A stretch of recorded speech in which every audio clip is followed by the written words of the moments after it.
नमस्कार, आप सभी को बात करते हैं उत्तर प्रदेश यूपी की सबसे बड़ी काम की महत्वपूर्ण खबरें।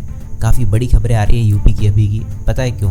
क्योंकि अभी के टाइम पे यूपी में एक तो मौसम पूरा बदल गया है, दूसरी तरफ एलपीजी गैस सिलेंडर है उसको लेकर काफ़ी बदलाव किए गए हैं। टोल पर अगर आप जाते हैं तो टोल बूथ पर अब जो आपका पैसा कटता था वो कैसे कटेगा, साथ ही साथ में आयकर विभाग का जो छापा लगा है वहीं पे और कुछ बड़े ऐलान किए गए हैं जो आदित्य योगीनाथ की तरफ से हैं। सभी को जानते हैं विस्तार से और शुरू करते हैं आज की इस कमाल की वीडियो को। उससे पहले इस वीडियो को लाइक नहीं किया तो लाइक कर दीजिए, चैनल सब्सक्राइब नहीं कर रखा तो सब्सक्राइब करके घंटे के निशान को दबाना मत भूलिएगा। बात करते हैं सबसे पहली बड़ी खबर। अगले 2 दिनों में लू, कई राज्यों में भारी बारिश के आसार, मौसम विभाग ने एकदम चेता दिया है। आपको बता दें विदर्भ, तटीय आंध्र प्रदेश और यनम, रायलसीमा, गंगे, पश्चिम बंगाल, बिहार, तेलंगाना, झारखंड, उत्तरी आंतरिक कर्नाटक और ओडिशा के अलग अलग स्थानों पर 5 और 6 अप्रैल को उष्ण लहर चलने की संभावना बताई गई है। और आपको पता है उष्ण लहर एक प्रकार से लू की तरह ही है जो कि बहुत ही घातक होती है, कई बार लू लग जाती है। तो आप सब अपना ध्यान जरूर से रखिएगा। चलिए इसी के बाद जानते हैं अगली बड़ी खबर। सरकार ने बढ़ाया गेहूं खरीद का लक्ष्य, इन 3 राज्यों से खरीद 7 गुना करने की योजना। जानिए क्यों लिया है ये फैसला। आपको बता देना चाहते हैं लोकसभा चुनाव एकदम पूरा का पूरा एकदम आ चुका है, तो उसी को देखते हुए उत्तर प्रदेश, राजस्थान और बिहार जैसे गैर पारंपरिक जो राज्य हैं उनमें गेहूं खरीद के उल्लेख करने की वृद्धि का ऐलान किया गया। खास बात यह है कि चालू विपणन वर्ष 24 और 25 में गेहूं खरीद को 7 गुना बढ़ाकर 50 लाख टन का लक्ष्य ले लिया गया है। इन 3 राज्यों में 23-24 के लिए, जिसमें अप्रैल और मार्च के दौरान जो केंद्रीय पूल में केवल 6.7 लाख टन का योगदान दिया, वहीं केंद्रीय खाद्य मंत्रालय ने 24-25 के लिए 310 लाख टन के कुल गेहूं लक्ष्य का 16% इनसे खरीदने का लक्ष्य निर्धारित किया है। तो इससे काफ़ी फ़ायदा हो सकता है किसानों को, साथ ही साथ में सरकार भी एक अच्छी कोशिश अपनी तरफ से तो कर ही रही है। चलिए इसी के बाद जान लेते हैं अगली बड़ी खबर।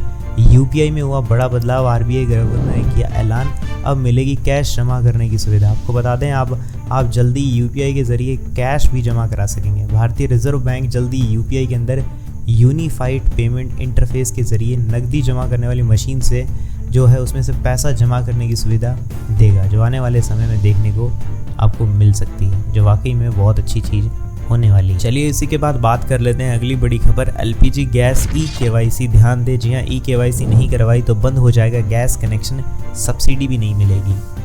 आपको बता दें पहले चरण में उज्ज्वला योजना के लिए ग्राहकों को ई-केवाईसी पूरा हो चुका है। अब सामान्य ग्राहकों का जो ई-केवाईसी है वो करवाया जा रहा है। ई-केवाईसी अगर नहीं होता है, जो केवाईसी कराने की जो स्थिति में केवाईसी नहीं कराने की स्थिति में सब्सिडी खत्म करने के अतिरिक्त कनेक्शन ब्लॉक करने की कवायद की जा सकती है। केंद्र सरकार के निर्देश के आलोक में उज्ज्वला योजना के ग्राहकों को पहले ई-केवाईसी कराने की प्रक्रिया के लिए किया गया था। अगर वो नहीं होता है तो बाद में आगे के लिए आपका जो गैस कनेक्शन है वो ब्लॉक कर दिया जाएगा और सब्सिडी तो आपको मिलना मुश्किल ही हो जाएगी। तो सबसे पहले ई-केवाईसी जरूर करवा लीजिएगा याद से।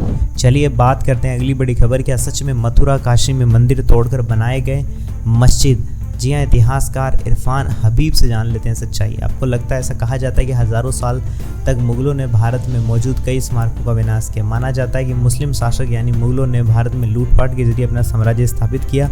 वहीं प्रख्यात इतिहासकार प्रोफेसर इरफान हबीब का कहना है कि मुगल काल में भारत जो उत्तर भारत के कई मंदिरों पर हमले किए गए। वाराणसी, मथुरा में मंदिर थे, इन्हें तोड़ा गया। ये बिल्कुल सच है। इसका जिक्र इतिहास की कई किताबों में भी किया गया है। साबित करने के लिए किसी सर्वे, कोर्ट कचहरी की ज़रूरत नहीं है। उन्होंने कहा कि औरंगजेब ने गलत काम किया था, लेकिन अब 1947 की स्थिति बरकरार रखनी होगी। अगर कोई तब्दील करनी है तो कानून बदलना होगा। 300 साल बाद हमें इन्हें दुरुस्त करने का औचित्य नहीं है, ऐसा उन्होंने कुछ कहा है। और उन्होंने ये भी कहा कि जहाँ तक मुग़ल तारीखों का सवाल है, इसमें बाबर ने तो कहीं नहीं कहा कि उसने मंदिर गिराया। अब सुप्रीम कोर्ट ने किस तथ्य के आधार पर कहा कि बाबर ने यहाँ मंदिर तोड़कर मस्जिद बनाई, यह मेरी समझ से बाहर है।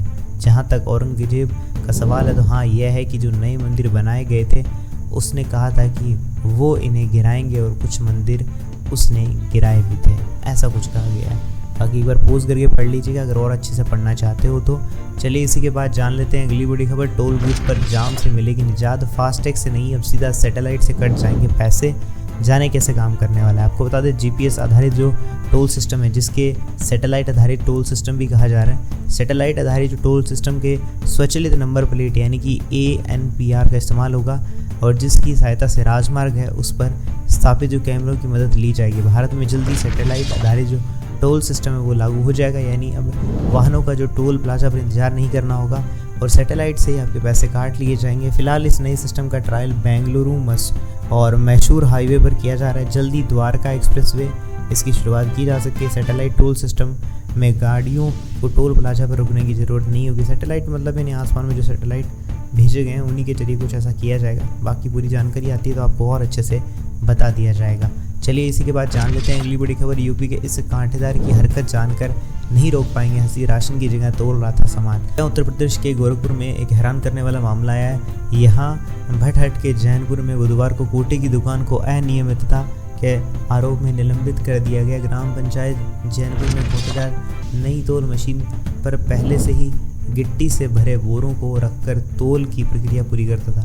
लाभार्थी को पुरानी तोल मशीन से कम राशन मिलता था, तो ऐसा किया गया तो उसके खिलाफ कार्रवाई होनी ही होनी है। चलिए इसी के बाद जान लेते हैं अगली बड़ी खबर। आयकर विभाग का छापा, बरेली कारोबारियों के लॉकर खोलेंगे काली कमाई के राज, लखनऊ के करीबियों की भी निगरानी। आपको बता दें बरेली के रियल एस्टेट कारोबारी और ठेकेदार के बैंक खाते और लॉकरों को आयकर ने अटैच कर दिया है। अब इनसे टैक्स की हेरफेर के राज खुलेंगे। साथ ही बरेली लखनऊ में सर्च ऑपरेशन शुक्रवार को पूरा कर लिया गया है। ऐसा कुछ अपडेट है, बाकी पॉज करिए पढ़ सकते हो आप।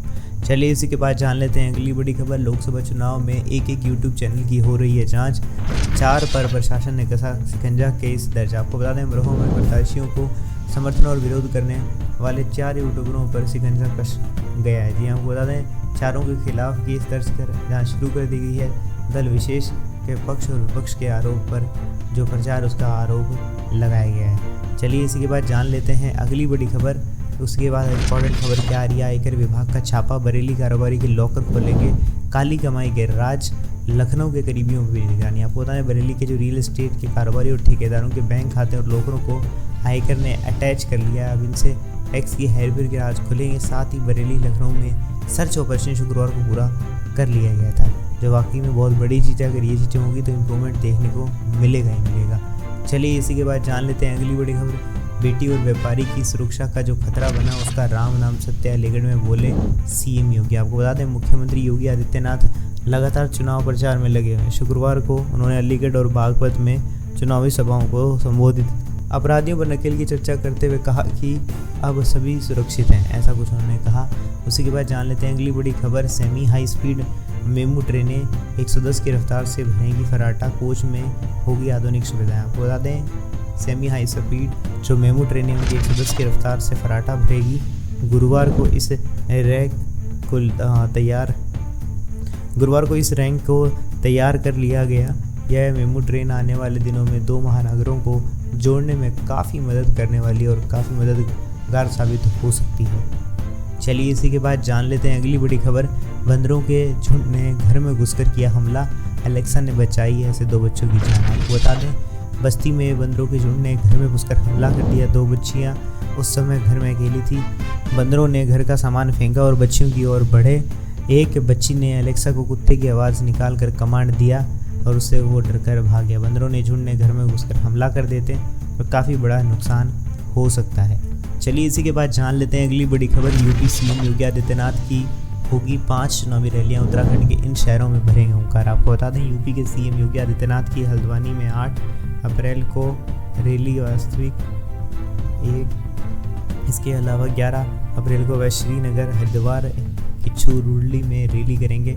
लोकसभा चुनाव के लिए कार्यक्रम तय किए गए हैं। तो ये थी आज की सबसे बड़ी महत्वपूर्ण इंपॉर्टेंट खबरें।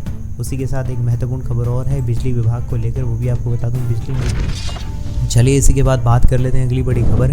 बिजली मीटर की कमी का बहाना बना नहीं दे रहे हैं कनेक्शन उपभोक्ता परेशान। आपको बता दें यूपी में एक तरफ बिजली महकमा घर घर कनेक्शन पहुंचाने का दावा करता है, यहीं विभागीय इंजीनियर ने मीटर की कमी के बहाना बनाकर कनेक्शन नहीं दिया। ऐसा कुछ किया गया है, बाकी इनके खिलाफ कार्रवाई होगी, जो कि एक्शन होगा आने वाले समय में होगा। उत्तर प्रदेश यूपी की सबसे बड़ी काम की महत्वपूर्ण खबरें कैसी लगी आपको सारी खबरें मुझे कमेंट्स में बता सकते हो। और वीडियो अच्छी लग रही है तो इस वीडियो को लाइक करके चैनल को सब्सक्राइब कर लीजिएगा और मिलेंगे ऐसी अच्छी और वीडियो के साथ। तब तक के लिए जय श्री राम, जय हिंद, वंदे मातरम।